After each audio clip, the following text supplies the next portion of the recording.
სახელითა მამისათა ძაძისათა და წმინდისა სულისათა. ყველას მოგესალმებით სრულიად საქართველოს, უცხოეთში მცხოვრებ ქართველებს და ყოველ ადამიანს ახალი წლის წინაშე ვდგევართ. დღეს ჩვენ ვიხსენებთ დავით წინასწარმეტყველის სიტყვებს მაუწყე მეუფალო გზაი, რომელსაც ავიდოდე. ითხოვდე და მოგეცეს თქვენ, ეძიებდეთ და პოვოთ, ირეკდეთ და განგიხოს თქვენ. ჩვენ ვთხოვთ უფალს, მშვიდობას, სიხარულს. ეს ცხოვრება ცვალებადია. ჩვენ იმედით უყურებთ მომავალს. ღმერთს უყვარს ადამიანი. ადამიანის მოქმედება უნდა იყოს სათნო, კეთილი, ხეუფალო, უმანიჭე მეგანს იცვის და ცოდვათა და არა განგითხვათ მისაჩემისა. ჩვენ უნდა დავეხმაროთ ერთმანეთს, კი არ უნდა დაუმძიმოთ ჯვარი, გილოცავთ ახალ წელს და ქრისტეს შობისას. იმედი არ უნდა დავხარგოთ, ჩვენთან არს ღმერთი, დაოსვილი და გახარებული გამყოფოთ მამაზე ძიერმა.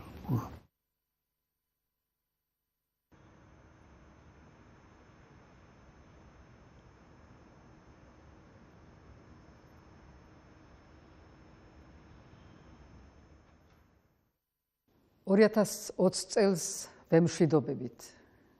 ეს წელი უმძიმესი აღმოჩნდა მსოფლიოსთვის, ჩვენი ქვეყნისთვის, ჩვენი მოსახლეობისთვის. მინდა აქ და ახლა მიუსამძიმრო ყველას, ვინც ამ ურთულეს პერიოდში დაკარგა ოჯახის წევრი, ახლობელი თუ მეგობარი. პანდემიამ შეცვალა მსოფლიო, შეარყია ეკონომიკა, ჩაგვიკეტა საზღვრები, ჩვენს შეგვცვალა, შიში ჩაგვინერგა. პანდემიამ დაგვანახა, რომ გადარჩენა მხოლოდ სოლიდარობით, ერთმანეთის ნდობით და გაფრთხილებით შეიძლება. პროფესიონალიზმი და პასუხისგებლობა დაავადების დამარცხების ერთადერთი გზაა. მთავარია არ მივეცეთ სასოწარკვეთილებას, რამე თუ ყველაფერს ცუდს კარგი მოსდევს. პირველ რიგში ეს ეხება ჯანდაცვის სფეროს. მისი წარმომადგენლები, ეპიდემიოლოგები, ექიმები, ექთნები, სასწრაფოს მუშაკები ფრონტის წინა ხაზზე იდგნენ, უშუალოდ განიცადეს ყველა დარტყმა და დანაკარგი. მათ შორისაც დიდია მსხვერპლი, თუმცა იმავდროულად აღმოვაჩინეთ, რომ ჩვენ გვყავს მსოფლიო დონეს პროფესიონალები და ჩვენმა ჯანდაცვის სისტემამ გაუძლო იმას, რასაც ჩვენზე ძლიერმა ქვეყნებმა ვერ გაუძლეს. ამას არ ველოდით და გაგვიკვირდა კიდევაც. ამით ჩვენ დავიმსახურეთ მსოფლიოს მხრიდან მაღალი შეფასება, რამაც განაპირობა მასშტაბური საერთაშორისო ფინანსური მხარდაჭერა. პანდემიის მართვის პროცესში ძალიან დიდი ტვირთი და პასუხისგებლობა დაეკისრა ჩვენს პოლიციას და თავდაცვის ძალებს. აქაც შეგვიძლია ვიამაყოთ იმით თუ როგორ თავდადებითა და რა ეფექტურად გაართვეს მათ თავი ამ ურთულეს და უჩვეულო სიტუაციებს. მსოფლიო კარანტინმა ძლიერი დარტყმა მიაყენა ჩვენს ეკონომიკას, კერძოდ ტურისტულ სფეროს. თუმცა შიდა ტურიზმის პოპულარიზაციამ ბევრ ოჯახს მისცა საშუალება საქართველოს ხელახლა აღმოეჩინა, ბევრს სოფლად დაბრუნების სურვილი გაუჩინა. ამით ჩვენ ყველამ ერთად მოვახერხეთ შევხიდებოდით ჩვენი ეკონომიკის ერთ-ერთ ყველაზე მძიმედ დაზარალებულ სფეროს. განათლების სფეროში ერთის მხრივ ახალგაზრდებისთვის რთული აღმოჩნდა დისტანციური სწავლება და დამთვრუნველი ერთმანეთთან კონტაქტის დაკარგვა. თუმცა არ გამოცხადებულა აკადემიური წელი და ერთიანი ეროვნული გამოცდები შეუფერხებლად ჩატარდა. ყველაფრის მიუხედავად, ჩვენ აქაც შევძელით ის, რაც ჩვენზე ბევრად ძლიერი ქვეყნებისათვის ძნელი წარმოსადგენიც იქნებოდა. გაიხსნა ქუთაისის საერთაშორისო უნივერსიტეტი. კულტურაზე ძალიან მძიმედ აისახა პანდემია. დისტანციური ფორმატების მიუხედავად, ეს სფერო პრაქტიკულად გაიყინა, რადგან კულტურა პუბლიკის გარეშე ძნელად თუ ცოცხლობს.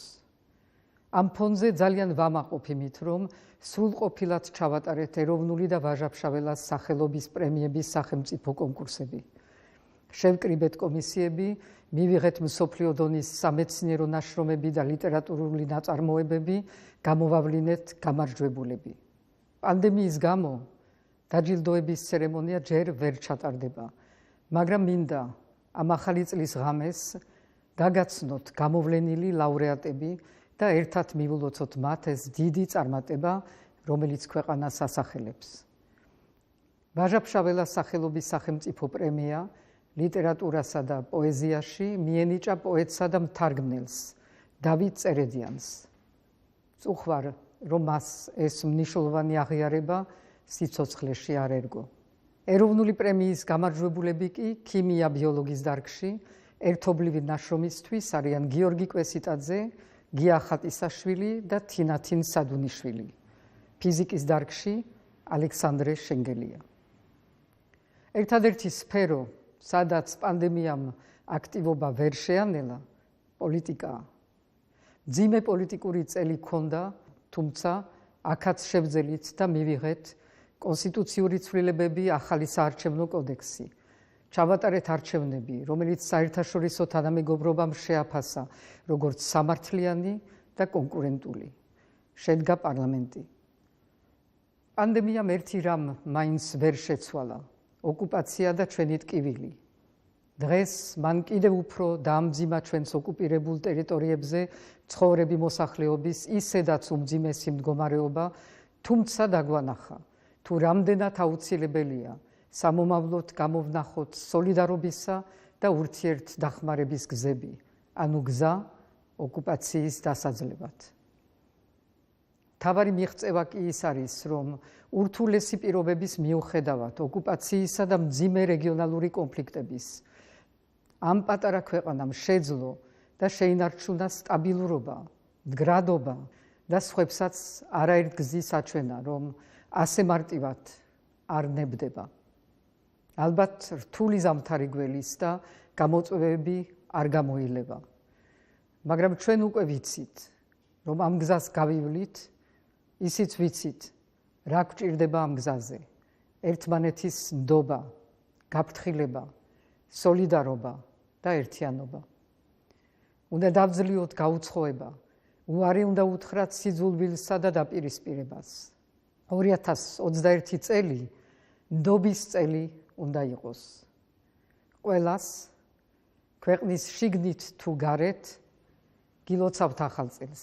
გისურვებთ ჯანმრთელობას პირველ რიგში, მხნეობას, წარმატებებს და ერთსულოვნებას. ძვირფასო თანამოქალაქეებო, საქართველოს პარლამენტის სახელით გილოცავთ ახალ 2021 წელს. ეს წელი მშვიდობის, კეთილდღეობის და ჯანმრთელობის მომტანი ყოფილიყოს თქვენთვის და თქვენი ოჯახებისთვის. განსაკუთრებით ვულოცავ და მადლობას ვუხდი ჩვენი დროის გმირებს, ექიმებს, ექთნებს, პოლიციელებს, ჯარისკაცებს და იმ პროფესიის წარმომადგენლებს, ვინც პირდაპირ იყო ჩართული პანდემიის წინააღმდეგ ბრძოლაში. მათ ყველაფერი გააკეთეს სხვების სიცოცხლის გადასარჩენად.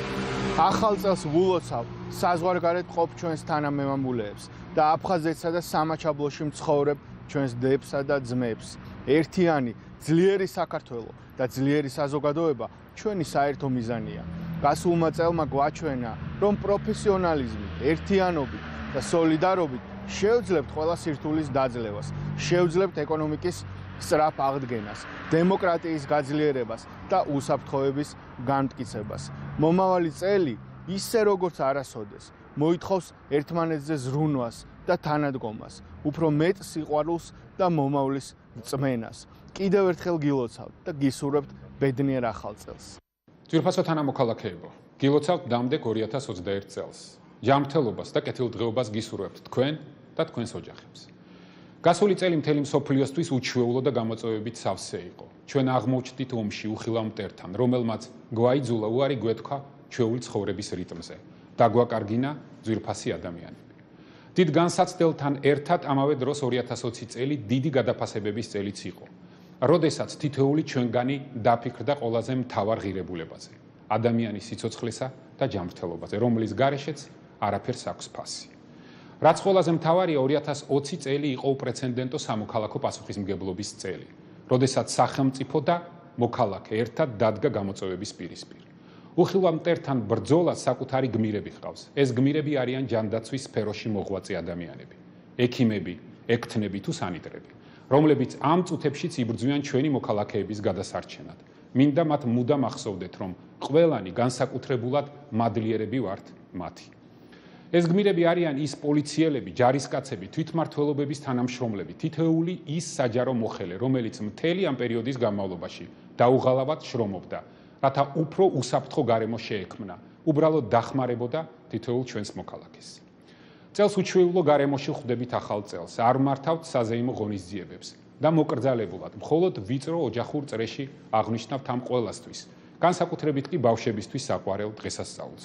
დღეს სწორედ ეს არის პასუხისმგებლობა ერთმანეთის, განსაკუთრებით კი ჩვენი ხანდაზმულების წინაშე. დღეს არ არის რაიმე ნიშნით დაყოფის დრო, დღეს მთელი ქვეყანა, მათ შორის პოლიტიკური თუ სამოქალაქო საზოგადოება, ყველა ერთად უნდა ჩავდგეთ სახელმწიფოს და საქართველოს მოქალაქის სამსახურში. ამას გვავალებს ჩვენი ხალხი. ეს არის მთავარი წინაპირობა იმის, რომ მომავალი წელი გამარჯვების მომტანი იყოს. მინდა მოგილოცოთ დამდეგი ახალი წელი თითოეულ ჩვენს თანამემამულეს, საქართველოში თუ მის ფარგლებს გარეთ, ჩვენს აფხაზ და ოს ძმებს. ჩვენ მხოლოდ მათთან ერთად შევქმნით საქართველოს უკეთეს მომავალს. ულოცავ ჩვენს პოლიციელებს, ჯარისკაცებს, მასწავლებლებს, საჯარო მოხელეებს, ყველას, ვინც დაუღალავად შრომობს ქვეყნის უკეთესი ხვალინდელი დღისთვის. ულოცავ ბავშვებს, რომლებსაც ასე ახარებთ ახალი წელი. ულოცავ ჩვენს უფროს თაობას. მინდა იცოდეთ, რომ თქვენ განსაკუთრებულად გიფრთხილდებით. ერთიანობა დაგვაძლევინებს ყველა განსაცდელს და მიგვიყვანს ქართველი ხალხის დიდი ხნის ოცნების ახდენამდე. საქართველოს დაიმკვიდრებს საკუთარ ღირსეულ ადგილს საერთო ევროპულ ოჯახში. კიდევ ერთხელ გილოცავთ ახალ 2021 წელს, რომელიც იქნება უკეთესი მომავლის, ქვეყნის წარმატების, აღდგენის, განვითარების წელი. გისურვებთ ჯანმრთელობას და ბედნიერებას.